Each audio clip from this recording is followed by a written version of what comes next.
Pensarlo por un momento. ¿Existe alguna disciplina de competición en la que Ford no se haya involucrado tanto activa como pasivamente? Yo creo que habría que considerar largo y tendido para arrojar luz sobre dicha interrogación, ¿no? Rallys, resistencia, tenemos la DTM, fórmulas, experiencia made in Henry Ford donde las haya. Pero por otro lado, y con permiso de los Escort Cosworth, su intervención en los campeonatos de turismos británicos es sin lugar a dudas una de las etapas del fabricante que a mí más me gusta. Y el Ford Mondeo aquí presente tiene buena parte de culpa.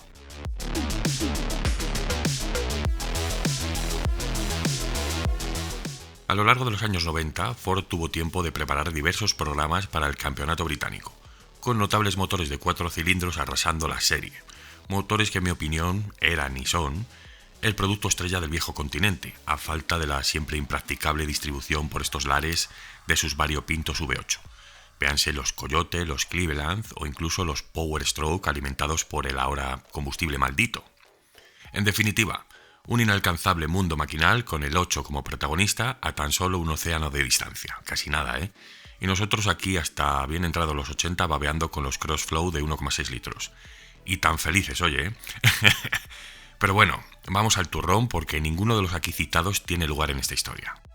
1992. Con la desaparición de los RS500, Andy Rose, un piloto ligado a Ford, decide ejecutar el programa Toyota Carina. Terminaría tercero aquel año y obtendría su victoria número 60 en la serie, que no son pocas. Después, al año siguiente, Ford estaba de regreso y retomarían los contactos con Rose, por supuesto, que era la pieza clave del éxito de esta firma en las carreras de turismos, aunque luego le traicionarían. Ahora llegamos a esa parte. Pues durante la primera reunión, la directiva le dijo a Rose: mira, tenemos esta cosa nueva a la que hemos llamado Mondeo, así que cógela, llévatela y mira a ver lo que puedes hacer con ella. Esto lo afirmó tal cual Andy Rose en una de sus entrevistas. Por cierto, como detalle curioso, este era un piloto que nunca fue partidario de la dirección asistida, o sea, todos sus coches estaban exentos de ella, y muchos de los pilotos que corrieron en su equipo, en Rose Sport, tenían que acudir al fisio después de las carreras porque acababan con los brazos muy doloridos. Son detalles que me gusta daros.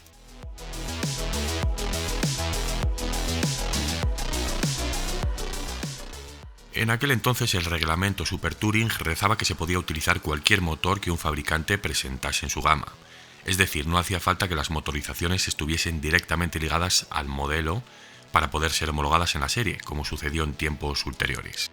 En efecto, estamos hablando del motor Duratec con una V de 60 grados y siempre dotado de 24 válvulas. ¿Por qué resalto esto? Porque es importante en este punto no confundir estos bloques con los V6 Vulcan de 12 válvulas y varillas que los Probe también utilizaron en su primera generación tras ser heredados de los Taunus. Son motores totalmente diferentes. Ahora el grupo propulsor fue debidamente modificado y, como exigían las regulaciones, se realizó un destroker a 2 litros. El V6 ofrecía 292 caballos a 8.400 vueltas que se transferían mediante un embrague AP de carbono y una caja secuencial X-Track de 6 relaciones. Pues durante esta primera etapa, el equipo se encargó de comenzar a poner a punto los motores, aunque luego Ford consiguió un contrato con Cosworth para que se encargaran del desarrollo completo de todas las mecánicas. Pero esto solo fue durante las primeras temporadas. Después, el Mondeo gozaría de otro conocido director de lujo, ya veréis. Cuando en el mes de junio fueron entregados todos los motores, de pronto se descubre que de aquella cosa rara que había ofrecido Ford con tanta incertidumbre, había salido una máquina muy competitiva. Hay que tener en cuenta que en este punto, cuando se completaron los chasis, ya había comenzado la temporada 93, se había iniciado en marzo, concretamente. De manera que el Mondeo hizo un debut tardío y lo hizo durante la segunda mitad del campeonato. Aún así, fijaros, lograba finalizar en el tercer lugar de la general. Sin duda es un resultado excelente si tenemos en cuenta que se habían perdido las 5 primeras carreras.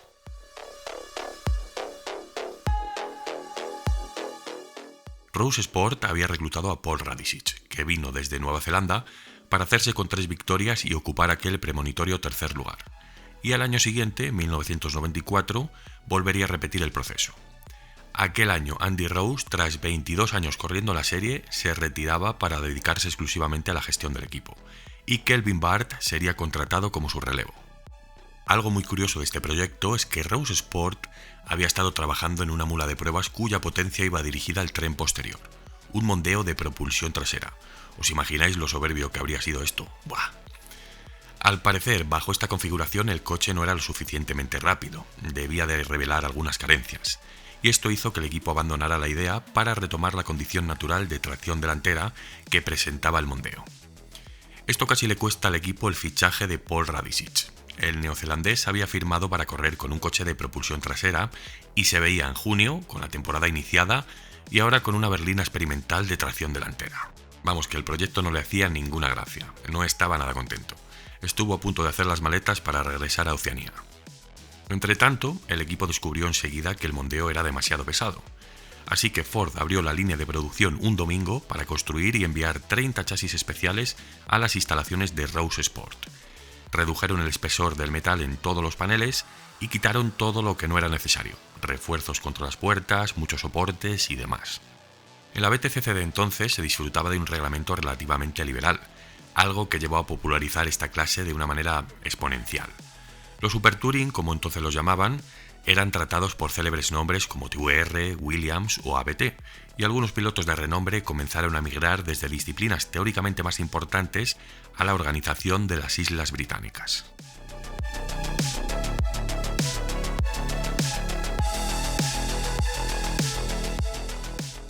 ¿Qué más decir? Neumáticos suministrados por Michelin, suspensión Penske, frenos Brembo de 380 mm y 8 pistones, y las características llantas OZ de este modelo, que en ocasiones variaba con unas Dimag o las rarísimas Rim Stock, que misteriosamente solo fueron equipadas en los chasis de 1994 y solo en algunas entradas. Bueno, lo que se dice el bastidor de ensueño de todo vehículo, ya sabéis, los detalles más literales de un Super Tourer. Lo bueno es que este en particular pesaba tan solo 950 kilos, que sin ser precisamente una cifra límite en los superturismo de élite, sí que lo era el trabajo de refuerzo de Mater en las carrocerías y la construcción general de Rose Sport. Hay que tener en cuenta los casi 1500 kilos con los que entraba el Mondeo original a proyecto, que no eran pocos. Hasta aquí todo bien, números bastante suculentos, un buen rendimiento y un proyecto viento en popa. Pero la historia da un giro de 360 grados en este punto. Llegado 1996, sin motivo aparente, ahora lo juzgáis vosotros mismos, Ford retira el contrato a Rose para traspasarlo a Dick Bennett y West Surrey Racing. La única explicación factible es que Ford tenía un nuevo director en su división deportiva y que este era neozelandés, casualmente igual que Dick Bennett, el gerente del nuevo equipo. Seguro que os suena este compatriotismo, Balestre Prost, Ron Dennis Hamilton, por ejemplo, pues eso. Sin duda había sido una decisión confusa y polémica, cuanto menos, ya que Rose Sport consiguió llevar al Mondeo 36 veces al podio. Ironías del destino, los nuevos chasis de West Surrey, que ya presentaban la nueva carrocería, la versión 2 del Mondeo, tan solo lograron una victoria en 3 temporadas. Fracaso total, lamentable. Y además ni siquiera era el equipo quien construía los coches, sino que hubo una subcontrata con Reynard. Así que recordar, todos los chasis Mondeo azules de segunda generación conformaron la era más oscura del modelo, en los Super Touring, y fueron vehículos hechos por Reynard, además.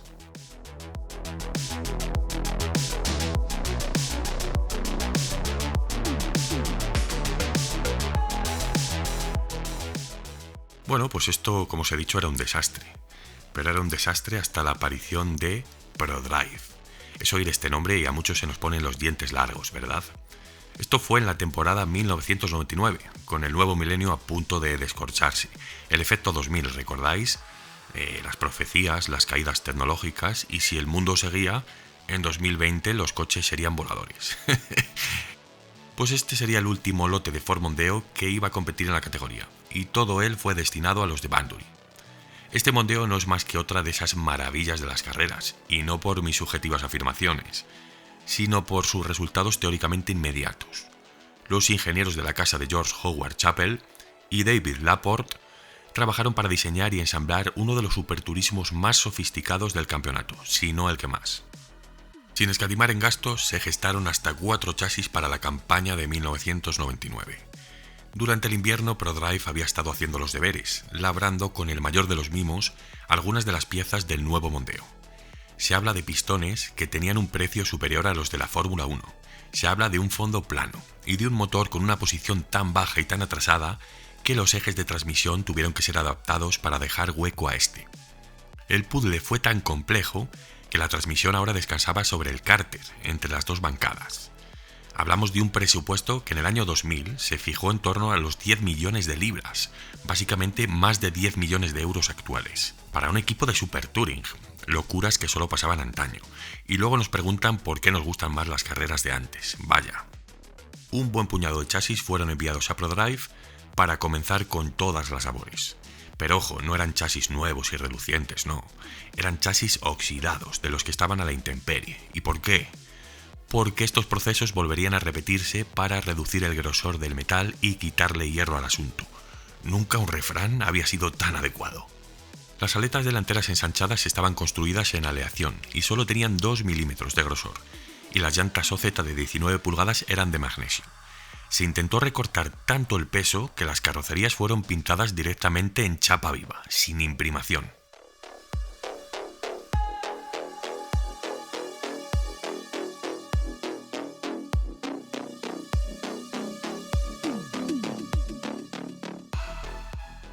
Pues bueno, construir el turismo de carreras más caro de todos los tiempos costaba unas 850.000 libras. Esta cifra por cada chasis, me refiero, súmale 4 chasis más repuestos. Solo el equipo de amortiguadores Koni modificado estaba tasado en unos 7.000 euros por unidad, y se fabricaron varias cajas de cambios X-Track, cada una configurada para un circuito concreto. En su interior ahora latía el nuevo corazón, el Duratec 25 de 2,5 litros procedente de los codiciados ST200, convenientemente ajustado a 2 litros, por supuesto. La báscula, conforme al resto de aquel selecto material genético, seguía declarando un peso total por debajo de la tonelada, para un total de 305 caballos en este caso. Un pequeño inciso aquí. A ver, los motores Duratec fueron desarrollados en conjunción con Mazda. Los modelos de Hiroshima como el 323F o el MX6 desechaban los Rotary Power en aras de esta tecnología. Al final, ojo, lo que os digo, el término Duratec terminó por convertirse en un atributo modular para todo tipo de motores producidos por la marca, como pueden ser los Cyclone, los Sigma e incluso los Zetec. O sea, todos ellos presumen de ser denominados como Duratec, sin la necesidad de tener relación directa con el V6 Duratec original. Así que igual escucháis un Cyclone Duratec, pero no le confundáis con este motor, con el de Mondeo BTCC. Era el último intento y por tanto Ford y ProDrive habían puesto toda la carne en un asador repleto de material de primera. Era la última de las oportunidades antes de que el Mondeo colgara los neumáticos y la BTCC literalmente se fuese al traste. Para entonces varios equipos ya habían hecho las maletas y se habían mudado de la competición, cediendo los honores en exclusiva a Honda, Vauxhall y Ford, únicas marcas que competirían aquella temporada. Y menudo tridente, el formado por Alan Miniu, Richard Riedel y Anthony Reid. Con estos nombres reposando las ventanas traseras de uno de los superturismos más tecnológicos del momento, no es de extrañar que los 3 primeros puestos de la tabla fueran ocupados por los Mondeo. Primero, segundo y tercero, en orden de Miniu, Reid y Riedel, respectivamente. Misión cumplida. 11 victorias de las 24 posibles. Acapararon obviamente título de pilotos y de fabricantes.